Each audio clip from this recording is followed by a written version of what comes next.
Hello, my dear all friends. Namaskar. Most welcome to our channel Chemistry Classes with Rajesh Gaur. Today we are going to discuss about the chapter Chemical Equilibrium. But हम topic equilibrium की बात नहीं करने वाले हैं आज. हम लोग देखते हैं आपका chemical reaction. What is the chemical reaction and its types. तो हम शुरुआत यहां से करने वाले हैं और आप जो है बहुत माइन्यूटली इसे स्टडी करिए. तो देखते हैं हम लोग what is the chemical reaction और इसी से रिलेटेड आपका आगे रिवर्सिबल इनरिवर्सिबल ये सब आपका बाय स्टेप हम लोग चलने वाले हैं.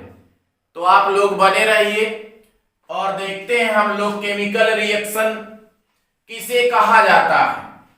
तो सपोज दैट आपका एक सब्सटेंस है ए और दूसरा सब्सटेंस है बी. मान लेते हैं कि ए जो है आपका पहले से लिया गया है और इस ए को आप कहेंगे ये है आपका बेस सब्सटेंस. बट बी आपका बाद में मिलाया जाता है. बी इस पर अटैक करता है तो ये है आपका अटैकिंग सब्सटेंस. ये है आपका कौन सा substance? Attacking substance.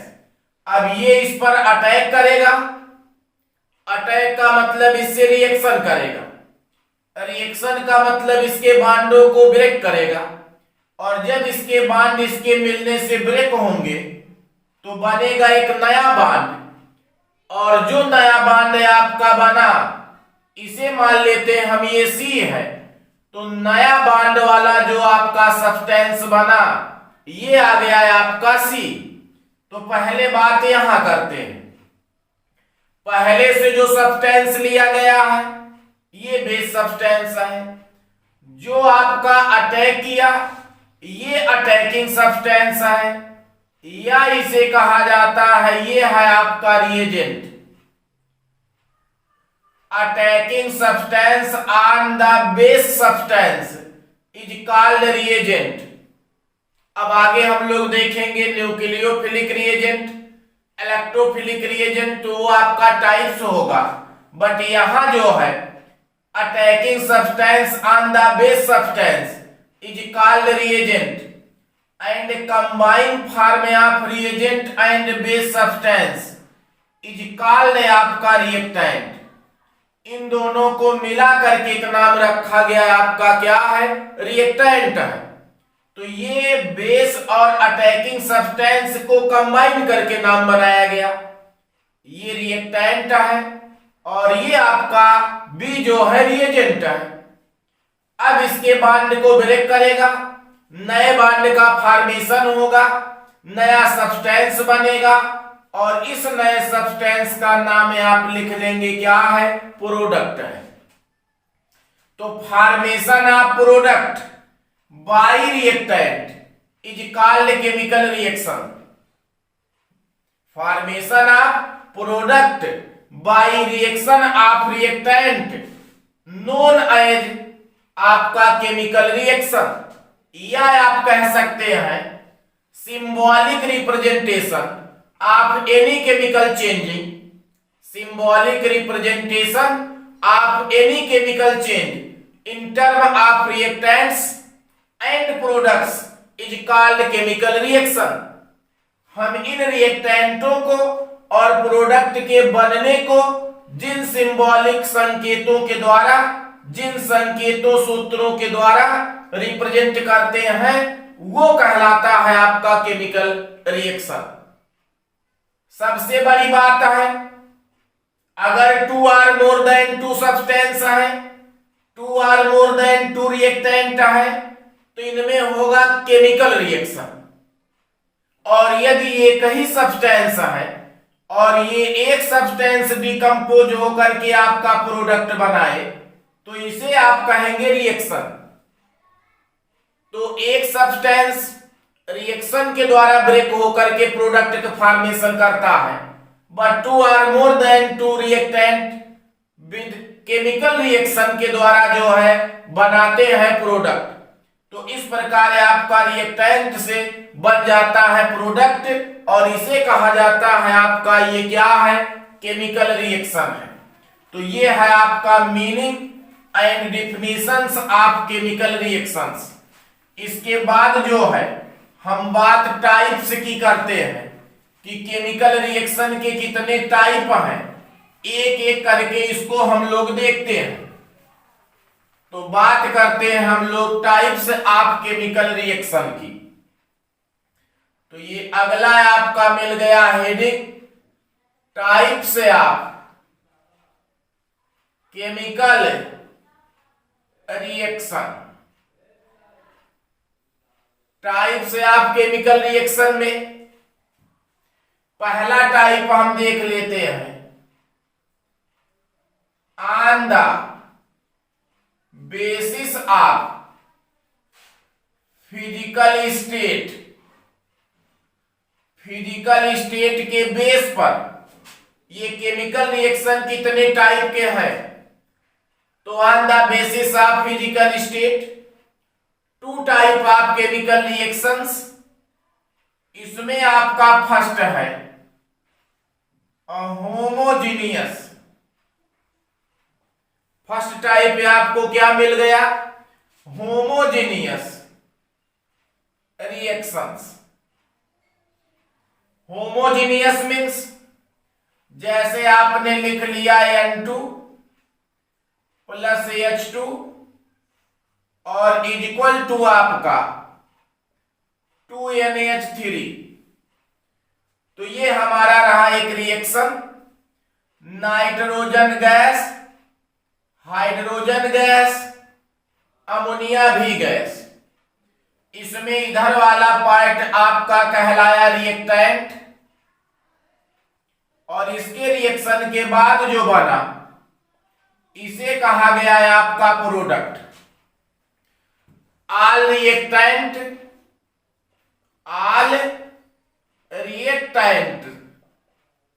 And products are same physical state. यदि आपका सारे रिएक्टेंट और प्रोडक्ट सेम फिजिकल स्टेट में हो तो this type reaction is called homogeneous. अगर सेम स्टेट में है, सेम फेजेस में है, तो इस टाइप के रिएक्शन को आप कहेंगे होमोजेनियस। ये चाहे गैस हो या आपने लिख लिया CH3COO2H5, ये लिक्विड, H2O लिक्विड, यहां हाइड्रोजन आयन, एथिल एसीटेट, ये भी लिक्विड, और प्लस है आपका ये एसिटिक एसिड है, एसिटिक एसिड एंड आपका एथेनॉल या एथिल अल्कोहल, ये भी लिक्विड। अब ये आपके रिएक्टेंट और प्रोडक्ट दोनों का फिजिकल स्टेट लिक्विड है, तो this reaction is called homogeneous reactions. आप तमाम एग्जाम्पलों को रिप्रेजेंट कर सकते हैं, हाइड्रोजन, आयोडीन, ये दोनों मिला तो बना हाइड्रोजन आयोडाइड। रिएक्टेंट और आपका प्रोडक्ट गैसियस स्टेट में है, इसमें आपका लिक्विड स्टेट में है। तो यदि आपका फिजिकल स्टेट सेम हो तो इस टाइप के रिएक्शन को कहा जाता है homogeneous reactions. All reactants and product are same physical state और phases are called homogeneous reactions.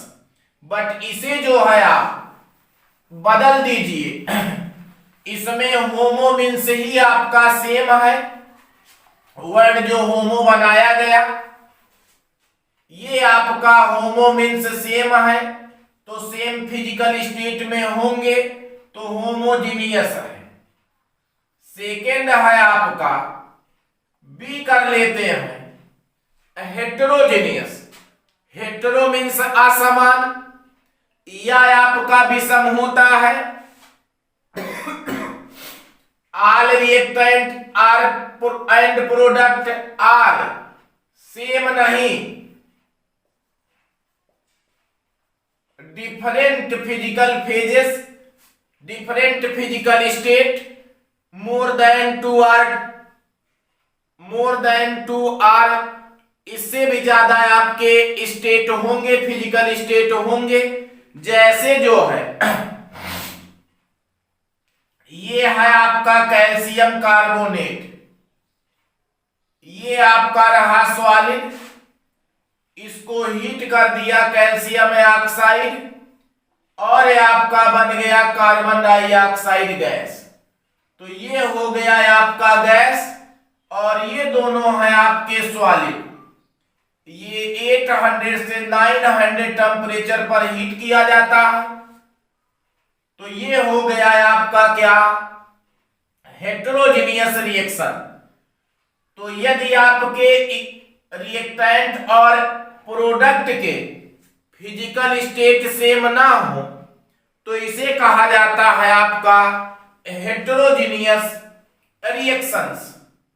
जैसे आपने लिख लिया जिंक है, ये आपका जिंक सॉलिड है, प्लस कर लिया। कार्बन मोनोऑक्साइड, कार्बन मोनोऑक्साइड आपका गैस है। अब इसमें जो है इन दोनों का रिएक्शन करा दिया जाए। जिंक एंड कार्बन मोनोऑक्साइड जब रिएक्शन किया, या यहां कार्बन डाई कर लीजिए, तो जिंक का ऑक्साइड बना एंड कार्बन मोनोऑक्साइड गैस बना। ये आपका सॉलिड है, ये आपका गैस है। तो ये आपका सॉलिड गैस अलग अलग फेज, सॉलिड गैस अलग अलग फेज। तो ये हो गया आपका हेटेरोजेनियस रिएक्शंस। तो ये फिजिकल स्टेट के बेस पर जो है दो टाइप के रिएक्शंस हैं। एक आपका है होमोजेनियस, तो दूसरा है आपका हेटेरोजेनियस। अब इसको हम बदल देते हैं, on the basis of speed कर लेते हैं। स्पीड के बेस पर जो है गति के आधार पर ये केमिकल रिएक्शन आपके कौन कौन से हैं। तो इसमें पहला बात करते हैं आयनिक रिएक्शंस, या इसी को कहा जाता है फास्ट रिएक्शंस। अब चलिए, generally these reactions are ionic। Maximum reaction जो है ये आयनिक रिएक्शन ही होंगे इसमें। जैसे जो आयनों के बीच में होते हैं वो काफी तेज होते हैं, इसलिए इसे कहा जाता है आयनिक रिएक्शन। जैसे HCl है, NaOH से रिएक्शन किया तो आपका बन गया NaCl एंड H2O। ये आयनों के बीच में होने वाला रिएक्शन है, काफी फास्ट होता है, ये सेकेंडों में होता है। इसका स्टडी हम लेबोरेटरी में नहीं कर सकते हैं क्योंकि काफी तेज होता है, सेकेंडों में कंप्लीट होने वाला है। रिएक्टेंट नियरली कंप्लीट हो जाते हैं प्रोडक्ट में। तो एसिड बेस मिला, ये है आपका एसिड, ये है आपका बेस, दोनों मिला तो बन गया आपका साल्ट एंड आपका बन गया वाटर। रिएक्शन का नाम न्यूट्रलाइजेशन। या आप कह लीजिए कोई दूसरा रिएक्शन, जैसे आपका NaCl मिल गया आपका AgNO3 से, तो इक्वल टू बन गया सिल्वर क्लोराइड का व्हाइट प्रेसिपिटेट और प्लस है आपका NaNO3। तो ये सारे रिएक्शन जो हैं ये काफी फास्ट होते हैं। इसका स्टडी लेबोरेटरी में करना पॉसिबल नहीं है। तो ये है आपका ए आयनिक reaction.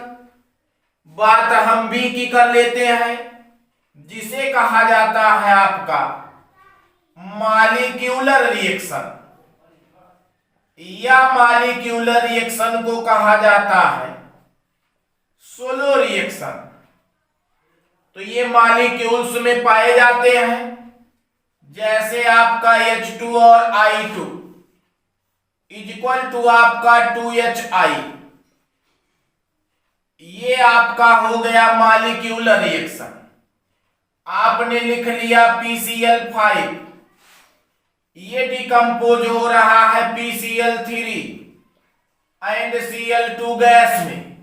Molecular reactions, generally these reactions are molecular reactions. तो मॉलिक्यूल्सों के बीच में होने वाले रिएक्शनों को मॉलिक्यूलर रिएक्शन कहा जाता है। और ये जो है काफी स्लो मोशन में चलता है, क्योंकि ये आयन में नहीं कन्वर्ट हो पाता। तो ये आपका स्पीड के बेस पर दो टाइप के रहे, fast reaction and slow reaction. चाहे आप फास्ट कह लीजिए इसे, चाहे आप इसे आयनिक कह लीजिए, मॉलिक्यूलर कहिए, या इसे सोलो रिएक्शन कहिए। तो ये था आपका स्पीड के बेस पर रिएक्शन।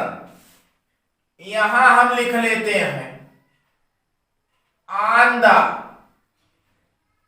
बेसिस ऑफ हीट के बेस पर किसे कहा जाए, कितने प्रकार के हैं। तो यहां हम लिख लेते हैं फर्स्ट एक्सोथर्मिक रिएक्शंस। तो फर्स्ट मिला है आपको एक्सोथर्मिक रिएक्शन। क्या है आपका एक्सोथर्मिक रिएक्शन? इसमें आप कहेंगे heat is involved, heat is involved, heat is involved in the type of chemical reaction, in the type of chemical reactions, या कहिए all reactions, all reactions excreted by heat. ऐसे सब रिएक्शन जो heat का excretion करते हैं, heat आपका release करते हैं, हीट को बाहर निकालते हैं, ऐसे रिएक्शन को कहा गया एक्सोथर्मिक रिएक्शन। और ध्यान देने की बात यह है कि N2 + 3H2 is equal to 2NH3 plus 22.4 kilo calorie. यदि नाइट्रोजन हाइड्रोजन का रिएक्शन कराया जाए तो आपका 22.4 किलो कैलोरी एनर्जी जो है ये रिलीज होती है, ये आपका रिलीज होती है, बाहर निकलती है। अगर एनर्जी एक्सक्रीटेड हो रहा है, बाहर निकल रहा है, जैसे ये आपका कोई सब्सटेंस है और इस सब्सटेंस को हम बर्नर की सहायता से हीट करें, और हीट करने पर यदि एनर्जी आपका बाहर निकलती है, यदि एनर्जी आपका एक्सक्रीटेड होता है, यदि एनर्जी आपका रिलीज होता है, तो इस टाइप के रिएक्शन को कहा जाता है एक्सोथर्मिक रिएक्शन। इन रिएक्शनों के बाद में आपका पॉजिटिव चार्ज होगा, या तो आपका डेल्टा H एंथैल्पी के केस में निगेटिव में वैल्यू होगी। तो इसी को लिख सकते हैं आप R करके, डेल्टा H बराबर माइनस 22.4 किलो कैलोरी। तो जनरली आपका एंथैल्पी के केस में माइनस होगा और जनरली आपका पॉजिटिव चार्ज होगा। जैसे आपका कार्बन है, या आप लिख लीजिए कार्बन या ऑक्सीजन से रिएक्शन किया, बनाया कार्बन डाइऑक्साइड, 93,000 इतना कैलोरी एनर्जी रिलीज हुई। तो यदि रिएक्शन के बाद में आपको पॉजिटिव चार्ज दिखाई दे या डेल्टा एच के केस में आपका निगेटिव दिखाई दे, तो ऐसे रिएक्शनों को आप कहेंगे ये क्या है, एक्सोथर्मिक रिएक्शन है। तो एक्सोथर्मिक में हमेशा एनर्जी बाहर निकलेगी, एनर्जी रिलीज होगी, एनर्जी का एक्सक्रीशन होगा, रिएक्शन के बाद में पॉजिटिव चार्ज होगा, एंथैल्पी के केस में माइनस होगा। इसी रिएक्शन को आप बदल दीजिए, एक्सोथर्मिक है, इसमें एनर्जी रिलीज हो रही है, बी हम कर लेते हैं इंडोथर्मिक रिएक्शन। यदि एंडोथर्मिक है तो अब एनर्जी एब्जॉर्ब होगी, एनर्जी आपका क्या होगा, एब्जॉर्ब होगा। और यदि एनर्जी आपका एब्जॉर्ब होगा तो रिएक्शन के बाद में प्लस नहीं आपका माइनस होगा। तो आपका डिफिनीशंस बदल जाएंगे, ऑल रिएक्शंस एक्सक्रीटेड नहीं, एब्जॉर्ब्ड बाय हीट, इसमें हीट का क्या होगा, एब्जॉर्ब होगा। यदि हीट एब्जॉर्ब हो रहा है तो ऐसे रिएक्शन को आप कहेंगे ये क्या है, एंडोथर्मिक रिएक्शन है। और यदि आप रिएक्शन लिखते हैं तो N2 प्लस है आपका O2 इक्वल टू 2NO, ये सब आपके गैसियस स्टेट में है, और माइनस 22 यहां लिख लिया जाए, ये होता है आपका इतना किलो कैलोरी। तो बाद में आपका माइनस चार्ज है या डेल्टा एच के केस में पॉजिटिव होगा, इसको आप ध्यान देंगे। तो ये आपका यदि किसी सब्सटेंस को हम हीट करें और इसमें एनर्जी एब्जॉर्ब हो, रिलीज ना हो, अवशोषित हो, अगर अवशोषित हो रहा है, एब्जॉर्ब हो रहा है तो इंडोथर्मिक, रिएक्शन के बाद में नेगेटिव चार्ज यदि बाहर निकले, उत्सर्जित हो, एक्सक्रीटेड हो, रिलीज हो, इन्वॉल्व हो, तो उसे कहेंगे आप एक्सोथर्मिक। अब तमाम इसके रिएक्शंस हैं जो आपके एक्सोथर्मिक और एंडोथर्मिक होते हैं। तो इन रिएक्शनों की बात नहीं, आप डिफिनीशन जानिए। यदि एब्जॉर्ब हो रहा है तो आपका इंडोथर्मिक है, और यदि आपका रिलीज हो रही है, इन्वॉल्व हो रहा है, तो नाम है आपका एक्सोथर्मिक रिएक्शन है। तो ये था आपका हीट के बेस पर टाइप्स ऑफ रिएक्शंस। अब इसके बाद हम चलेंगे ऑन द बेसिस ऑफ